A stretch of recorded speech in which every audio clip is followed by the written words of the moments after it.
Hey, what's going on, guys? This is Chris here.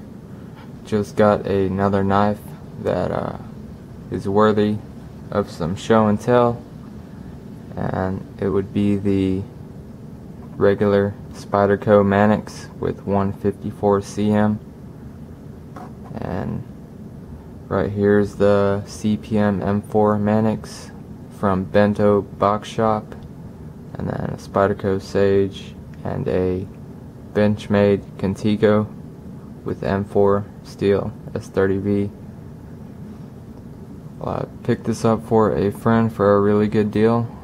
I got this for $80. It's a really good deal. I have converted him over to the better part of the knife world. He is used to carrying a Gerber Gator lockback knife with rubberized handles. It's serrated with 420HC steel, and he held my Manix one day and he was like, how much is that? And I didn't really tell him how much it was, but I told him I could get one for around 70 or 80 bucks, but it'd be a black handle. He's like, alright. So I found him this knife, brand new.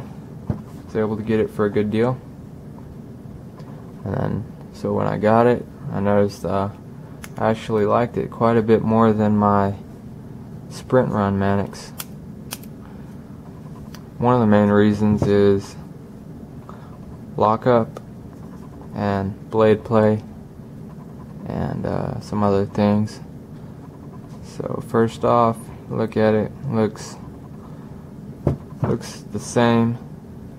It's pretty much the same, except for the regular Manix is 0.9 ounces heavier than the Sprint Run Manix. That is due to the fact that it's a full flat ground blade, which makes it a little lighter, and its skeletonized liners is also lighter, so 0.9 ounces lighter than the regular Manix. Has a hollow grind, and the liners are not skeletonized, they're not milled out, so almost an ounce heavier, which does not feel bad or heavy. It feels real good, feels solid. And there is zero blade play at all. I'm really amazed that I'm going to take this and I'm going to move it with very little force. I'm moving the blade. You can see that the blade is not moving that much. Now I'm going to do the same thing to this Manix. I'm going to move it a little bit and it's moving that much. Now I'm going to take this and put a lot of force in moving the blade and see how much it moves. And then I'm going to do that with this one also. See, it moves a lot more. And after we deploy the blade,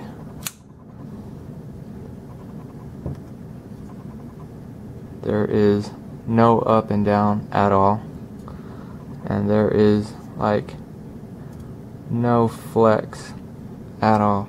This is a very solid knife. This one, there is some side to side, it's always had that, and there is no up and down movement whatsoever. That ball lock, it really locks in there.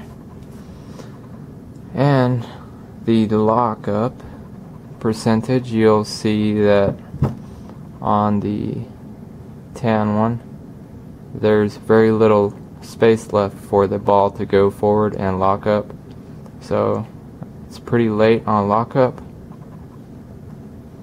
And on this one you'll see the gap is much larger, so there's much more room to accommodate breaking in and wear. So it'll be a long time before this one sees any up and down blade play, whereas this one, there's no telling.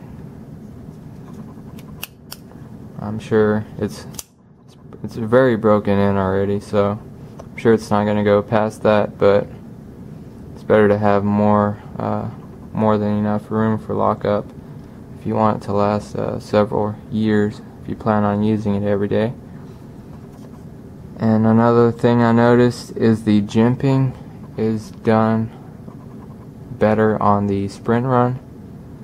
You'll see it's much more aggressive and sharper, whereas on the regular Manix the jimping is there, but it's just not as aggressive. It does work, but this, it locks it in there. Your skin will not move. You'll scrape some skin off before you can move your thumb on that, or your finger. Whereas this one, it does slide a little bit.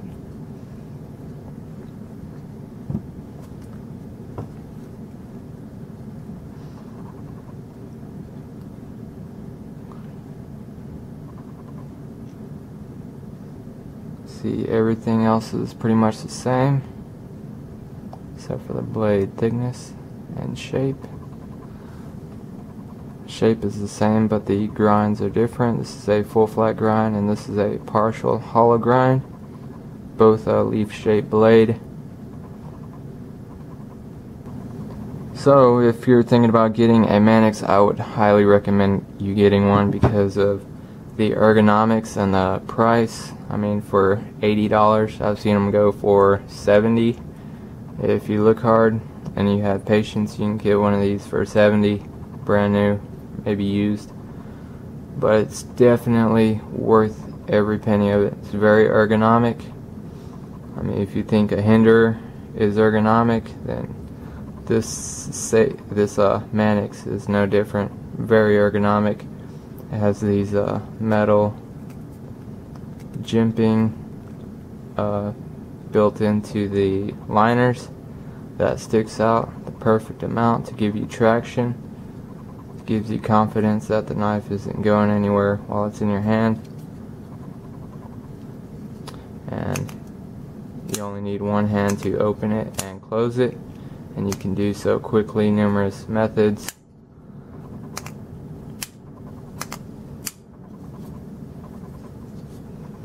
It's also comfortable in the reverse grip, blade in and blade out. Alright, just wanted to show you guys that and the differences I noticed when I compared them to my regular tan Manix here. This is pretty much carry this almost every day. I love the M4 steel. It just holds an edge like no other. So, if you have any friends that are still carrying a Gerber, here's a good knife to recommend them get.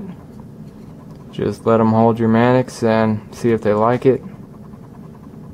And then you can go and buy them a Manix and get them away from those Gerbers. Alright, I will see you in the next video. See you guys.